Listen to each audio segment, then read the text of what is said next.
మనందరం కూడా ఇదే ఆనందాన్ని కోరుకుంటాం. మన జీవితంలో ఎలాంటి ప్రాబ్లమ్స్ కూడా ఉండకూడదు అనుకుంటాం. ఆనందం, సంతోషం వీటిని ఎప్పటికీ డబ్బుతో కొనలేం. ఈ ప్రపంచంలో చాలామంది దగ్గర కావలసినంత డబ్బు ఉన్నా కూడా సంతోషం మాత్రం లేదు. ఆనందం మనతోనే ఉంటుంది, కానీ దాన్ని మనం గుర్తించాలి. జీవితంలో కొన్ని కష్టాలను ఎదుర్కోగానే చాలామంది వాళ్ల తలరాత అంతేనేమో అని ఫీల్ అవుతూ ఉంటారు. కానీ అది నిజం కాదు. ఈరోజు వీడియోలో ఆనందం, సంతోషం గురించి కొన్ని విషయాలను డిస్కస్ చేద్దాం. అందుకని ఈ వీడియోని ఎక్కడా స్కిప్ చేయకుండా పూర్తిగా చూడండి. మరి ఇంకెందుకు ఆలస్యం, let's start our today's episode. ఒక నగరంలో ఒక యువకుడు ఉండేవాడు. అతను ఎప్పుడూ బాధతో ఉండేవాడు. ఆనందంగా ఉండడానికి ఎంత ప్రయత్నించా కూడా ఉండలేకపోయేవాడు. అతని జీవితం పూర్తిగా కష్టాలతో నిండిపోయింది.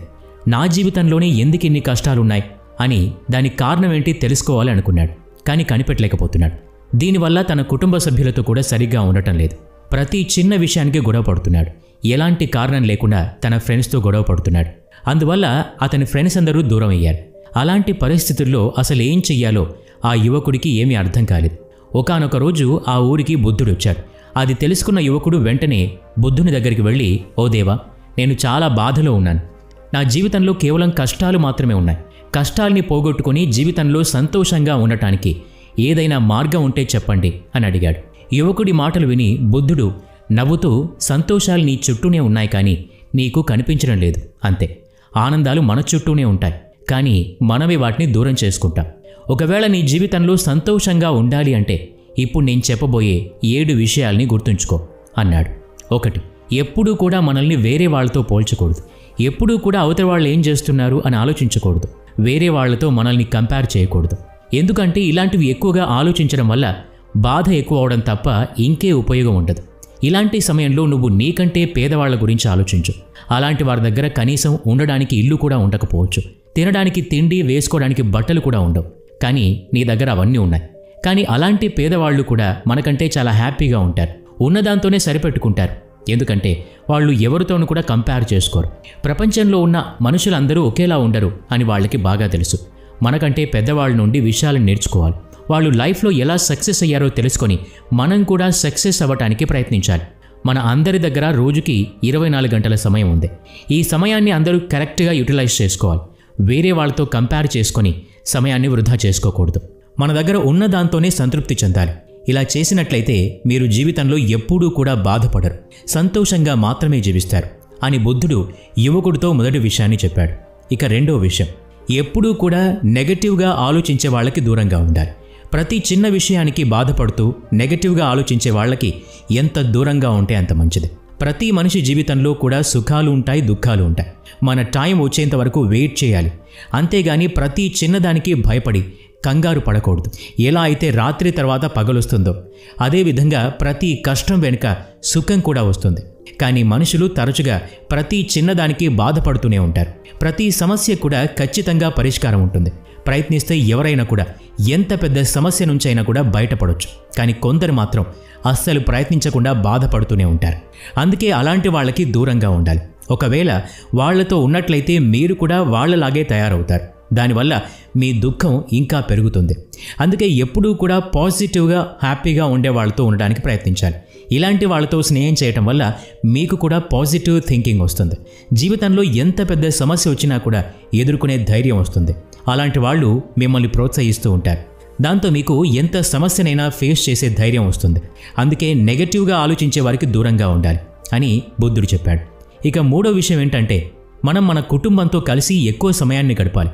ఈ ప్రపంచంలో చాలామంది వాళ్ళ ఫ్యామిలీతో సమయాన్ని గడపరు. ఒంటరిగా జీవిస్తారు. ప్రతి చిన్నదానికి గొడవ పడుతూ ఉంటారు. లోపలే బాధపడుతూ ఉంటారు. ఏదైనా విషయాన్ని మనసులో ఉంచుకుంటే దానివల్ల దుఃఖం కలుగుతుంది. తల్లిదండ్రులు ఇలా చేయడం తప్పు అని మందలిస్తే ఆ విషయాన్నే మనసులో పెట్టుకుని అలిగి వాళ్ళతో మాట్లాడటం మానేస్తారు. కానీ అలా చేయకూడదు. మన సంతోషాలన్నీ కూడా ఫ్యామిలీతో లింక్ అయి ఉంటాయి. అందుకే కుటుంబ సభ్యుల్లో ఎవరైనా ఏమైనా అంటే మీరు ఆ విషయాన్ని తేలిగ్గా తీసుకోండి. మళ్ళీ అలాంటి పొరపాటు జరగదు అని హామీ ఇవ్వండి. ఎలాంటి పరిస్థితుల్లో అయినా కుటుంబం మాత్రమే మనకి తోడుగా అండగా ఉంటుంది. మనలో ధైర్యాన్ని పెంచుతుంది. అందుకే కుటుంబ సభ్యులతో వీలైనంత ఎక్కువ సమయం గడపాలి. ఇక నాలుగో విషయం ఏంటంటే, ఎప్పుడూ కూడా ఏదో ఒక పనిలో బిజీగా ఉండాలి. మీ పనిలో మీరు బిజీగా ఉంటే బాధపడడానికి కూడా సమయం దొరకదు. అందుకని ఒక లక్ష్యాన్ని పెట్టుకోవాలి. ఆ లక్ష్యాన్ని చేరుకోవడానికి నిరంతరం కష్టపడాలి. లక్ష్యాన్ని రీచ్ అయ్యేంత వరకు నిద్రపోకూడదు. కానీ చాలామంది పెద్ద లక్ష్యాన్ని అయితే పెట్టుకుంటారు, కానీ దానికి తగ్గట్టు కష్టపడరు, ప్రయత్నం చేయరు. ఒకసారి ఫెయిల్యూర్ ఎదురైతే వాళ్ళ లక్ష్యాన్ని మార్చేస్తారు. ఇలా చేయటం వల్ల ఎప్పటికీ లైఫ్లో సక్సెస్ అవ్వలేం. దీనివల్ల జీవితంలో దుఃఖం మాత్రమే మిగులుతుంది. అందుకే ఎప్పుడూ కూడా ఒకే లక్ష్యం మీద దృష్టి పెట్టాలి. దాన్ని సాధించేంత వరకు ప్రయత్నిస్తూ ఉండాలి. అలా చేసినట్లయితే ఏదో ఒక రోజు మీ లక్ష్యాన్ని ఖచ్చితంగా చేరుకుంటారు. ఆ లక్ష్యాన్ని చేరుకునే ప్రయత్నంలో చాలా ఇబ్బందులు ఎదురవుతూ ఉంటాయి, కానీ వాటికి మనం లొంగిపోకూడదు. ఫెయిల్యూర్స్ నుంచి నేర్చుకుని ధైర్యంగా సమస్యలను ఎదుర్కొని మన కలని నెరవేర్చుకోవాలి. అలా ఎప్పుడైతే కల నెరవేరుతుందో జీవితంలో సుఖాలు వాటంతటవే వస్తాయి. ఇప్పుడు బుద్ధుడు యువకుడితో 5వ విషయం గురించి చెప్పడం మొదలుపెట్టాడు. ఎప్పుడూ కూడా ఇంకొకరి మీద ఆధారపడకూడదు. మన పనులు మనమే చేసుకోవాలి, వేరే వాళ్ళ మీద ఆధారపడకూడదు. ఒకవేళ ఆధారపడితే మీ జీవితంలో దుఃఖం మాత్రమే మిగులుతుంది. అయినా మీ పనిని వేరే వాళ్ళు ఎందుకు చేస్తారు? వాళ్ళకి అంత అవసరం ఏముంటుంది? ఎవరైతే వారి పనులు వారే చేసుకుంటారో అప్పుడు ఇంకొకరి మీద కూడా ఆధారపడే అవసరం రాదు. కానీ ప్రతి చిన్న విషయానికి ఇంకొకరి మీద ఆధారపడితే మీ ఆత్మవిశ్వాసం దెబ్బతింటుంది. మీరు జీవితంలో ఏది ఒంటరిగా సాధించలేరు. దాంతో మీ దుఃఖం ఇంకా పెరిగిపోతుంది. ఏదైనా పని మీకు చేత కాకపోతే దాన్ని ఎలా చేయాలో తెలుసుకోవడానికి మీ వంతు ప్రయత్నం చేయండి. అలా దాని గురించి పూర్తిగా తెలుసుకొని ఆ పనిని కంప్లీట్ చేయండి. అంతేకాని ఎవరి మీద ఆధారపడకూడదు. మన పని మనం చేసుకోవడంలో వచ్చే సాటిస్ఫాక్షన్ ఎక్కడా కూడా రాదు. ఇక 6వ విషయం ఏంటంటే ఎప్పుడూ కోపాన్ని దగ్గరికి రానివ్వకూడదు. ప్రతి చిన్న విషయానికి కోపం తెచ్చుకోకూడదు. కోపం అనేది మనిషికి అతిపెద్ద శత్రువు. ఎందుకంటే కోపంలో మనిషి కంట్రోల్ తప్పుతాడు. తనకి తెలియకుండానే ఎన్నో తప్పులు చేస్తాడు. కోపం తగ్గిన తర్వాత మళ్ళీ వాటి గురించి రియలైజ్ అయి బాధపడతాడు. కోపంలో ఎవరినైనా ఏదైనా మాట అంటే మళ్ళీ ఆ మాటను వెనక్కి తీసుకోలేం. అందుకే ప్రతి మనిషి కూడా కోపానికి దూరంగా ఉండాలి. కోపం కారణంగా రిలేషన్స్ దెబ్బతింటాయి. మన అనుకున్న వాళ్ళు దూరం అవుతారు. దానివల్ల మన దుఃఖం ఇంకా పెరిగిపోతుంది. కోపాన్ని కంట్రోల్లో పెట్టలేకపోతే జీవితంలో ఏమీ సాధించలేం. ఎందుకంటే కోపం వల్లే మనిషి తప్పులు చేస్తూ ఉంటాడు. కోపం మనిషిని లోపల నుంచి బలహీనంగా మార్చుతుంది.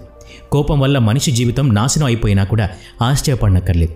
అందుకే మనల్ని మనం ఎలాంటి పరిస్థితుల్లో అయినా శాంతంగా ఉంచుకోవాలి. కోపాన్ని అదుపులో ఉంచుకునే మనిషి జీవితాంతం సంతోషంగా ఉంటాడు.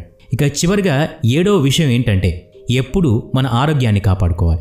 ఎందుకంటే ఆరోగ్యం లేకపోతే సంతోషంగా ఉండలేం. కానీ ఈ రోజుల్లో ఎవరూ కూడా ఆరోగ్యం మీద దృష్టి పెట్టడం లేదు. ఒకవేళ శరీరం అనారోగ్యానికి గురైతే మీలో ఎంత పట్టుదల ఉన్నా కూడా ఏమీ సాధించలేరు. దాంతో మీ జీవితంలోకి దుఃఖం ప్రవేశిస్తుంది. అందుకే ప్రతి మనిషి కూడా ఆరోగ్యాన్ని కాపాడుకోవాలి. రోజు మంచి ఆహారం తీసుకోవాలి. చెడు తిండ్లు తినకూడదు. మనం ఏది తిన్నా దాని ప్రభావం వెంటనే శరీరం మీద పడుతుంది. దానివల్ల ఎన్నో రోగాలు వస్తాయి. అందుకే ఎప్పుడూ మంచి పోషకాలు ఉన్న ఆహారం తీసుకోవాలి. ఆరోగ్యాన్ని జాగ్రత్తగా కాపాడుకోవాలి. అలా అయితే జీవితంలో మనం అనుకున్న దాన్ని సాధించగలుగుతాం. రోజు మెడిటేషన్, వ్యాయామం లాంటివి చేయటం మన శరీరానికి, ఆరోగ్యానికి చాలా మంచిది. కానీ ఈ రోజుల్లో ప్రజలు ఆరోగ్యాన్ని పక్కన పెట్టి డబ్బు వెనకాల పరిగెత్తుతూ ఉన్నారు. జీవితంలో డబ్బు ముఖ్యమే, కానీ ఆరోగ్యం అంతకంటే ముఖ్యం అవుతుంది. బుద్ధుడు చెప్పిన ఈ 7 విషయాల్ని యువకుడు జాగ్రత్తగా విని సంతోషంతో అక్కడి నుంచి వెళ్ళిపోయాడు. ఈ వీడియో నచ్చినట్లయితే లైక్ చేయండి, షేర్ చేయండి. ఇలాంటి మరిన్ని వీడియోస్ కోసం ఈ ఛానల్కి సబ్స్క్రైబ్ చేసుకొని బెల్ ఐకాన్ మీద క్లిక్ చేయండి. నెక్స్ట్ వీడియోలో మళ్ళీ కలుద్దాం. Thanks for watching.